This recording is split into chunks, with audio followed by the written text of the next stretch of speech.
All right, now to historic news out of New York tonight. The U.S. Senate has confirmed 2 new federal prosecutors for the Southern and Eastern districts of New York. Damian Williams, seen on the left, is the first African American to lead the Southern District of New York in Manhattan. Williams, who's been a Southern District prosecutor for nearly a decade, clerked for then federal appeals judge Merrick Garland, who now serves as U.S. Attorney General. Also confirmed is Breon Peace, who is also black, as U.S. Attorney for the Eastern District Office in Brooklyn. He worked as a prosecutor for the district before becoming partner at a law firm. The Southern District is known as one of the most powerful federal prosecutor's office in the nation. Williams takes leadership of the Southern District as it preps for the high-profile sex trafficking trial of Ghislaine Maxwell, the longtime companion of Jeffrey Epstein, next month. Peace's office in the Eastern District most recently prosecuted R. Kelly for racketeering. Both districts are investigating former New York City mayor and personal attorney for former President Trump, Rudy Giuliani. Here to discuss the significance of these appointments is C.K. Hoffler, former president of the National Bar Association and CEO of the C.K. Hoffler firm in Atlanta. C.K., great seeing you. Great to be here. Good evening. So as I mentioned, Damian Williams will become the first African American to lead the Southern District of New York. This is a big deal. Why? This is an extremely big deal. Well, first, he's eminently qualified. His credentials are impeccable. He's just globally well respected in the U.S. attorney circles. He has a stellar reputation as a lawyer. He's well liked in the community. Obviously, he was well liked by Senator Schumer, and the brass in New York fully embraced him. This is historic because this is one of the most powerful U.S. attorney offices in the state of New York, Manhattan.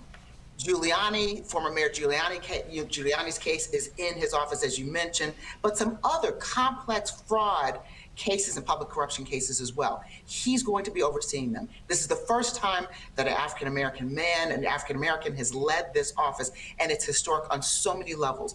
We're living in an era of social justice. So he's taking over this position during a time when George Floyd is very much on people's minds, police departments, public corruption. We just saw the governor of the state of New York go down in flames as well. So there's so much that would be on his plate and in his office, and he's ready for the task. He's absolutely phenomenal. And of course, I have to say that I do know him. I do know his family. And when I was president for the National Bar Association, we were very much in support of his candidacy, and we're very delighted that he was confirmed. We knew he would be, but it's so great to see someone who has these credentials, who's confirmed, who's ready, who's poised, and who's going to lead this office, I believe, to higher heights that it actually probably hasn't seen in a long time. I was going to ask about your advocating for Williams before, while you were the president of the NBA. So was this surprising at all? You know, it wasn't surprising on the one hand because he's eminently qualified and he was the best positioned person to lead that office. But, you know, when it comes to politics, you know, Yoda, you never really know what's going to happen. So I think everybody was prepared for anything, but nobody was surprised.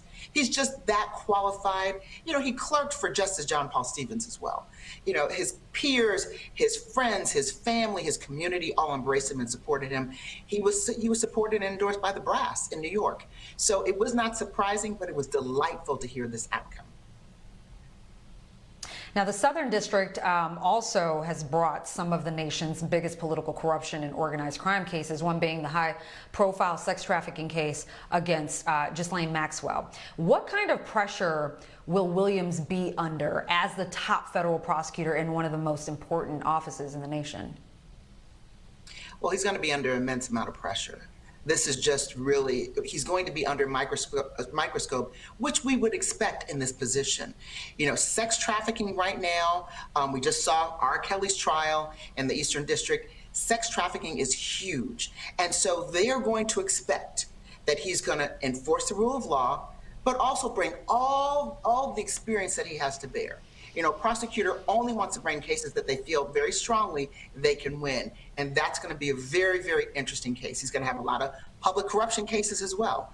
So I think he's going to be under a lot of pressure, but he's ready for the pressure. He's been in that office for over a decade, and he's really well poised and ready and has the experience to handle it. All right, let's talk about Breon Peace, who now leads the Eastern District because he's taking over the prosecution of another Trump ally, Thomas Barack, who faces lobbying violation charges and obstruction of justice. How will his experience help him with that case? I think it's going to help him tremendously. You know, he was a partner at one of the big law firms, Cleary Gottlieb.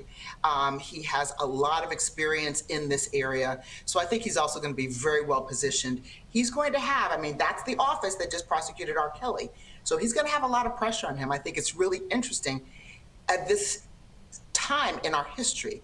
And I say that we are in the era of social justice, where you have two Black men, Breon Peace as well, a Black man who's going to be heading an office where you've got public corruption cases, sex trafficking cases, cases where he's going to try a lot of high profile cases. And again, prosecutors want to bring cases that they feel that they can win, where they have a mountain of evidence. So I think he's eminently qualified. In the case of Thomas Barack, lobbying, improper lobbying, obstruction of justice. These are the types of things that he has a lot of experience in prosecuting and in dealing with and addressing in the private sector as well. So I think he's going to do very, very well. He's going to bring stability to that office. There's a lot of instability in that office as well as in the office that Damian Williams is going to be taking over. So they are going to bring stability, calm, experience, and resolve. So Peace and Williams confirmed, and in September, the Senate confirmed Trini Ross as the U.S. Attorney for the Western District of New York. Now we have 3 Black attorneys leading these very powerful districts. So for Black folk who may be thinking, okay, this is great, that these individuals are making history, but how does their appointments actually impact us on the local level? How would you respond? Well, I'm originally from Buffalo. I was born in Buffalo. So Trini Ross's appointment is very significant, being the first African-American woman. She's community-based. She's very appreciated in her community. So I would say to people who are saying, well, how does that impact us? It impacts tremendously in bringing fairness to the equation. When you have we're all a product of our experiences. Let's just face it.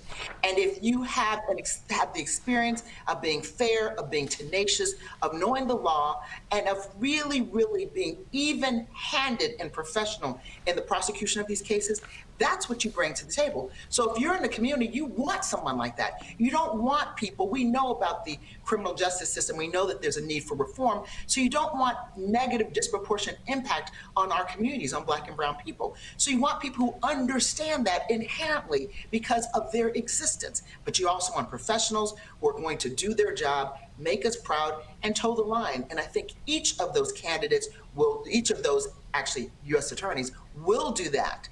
And they're going to make the community much stronger and well positioned to understand some of the prosecutions and to really see the difference that it makes to have people of their caliber in those positions. All right, former National Bar Association president and CEO of the C.K. Hoffler firm in Atlanta, C.K. Hoffler, always a pleasure. Thank you so much for your insight.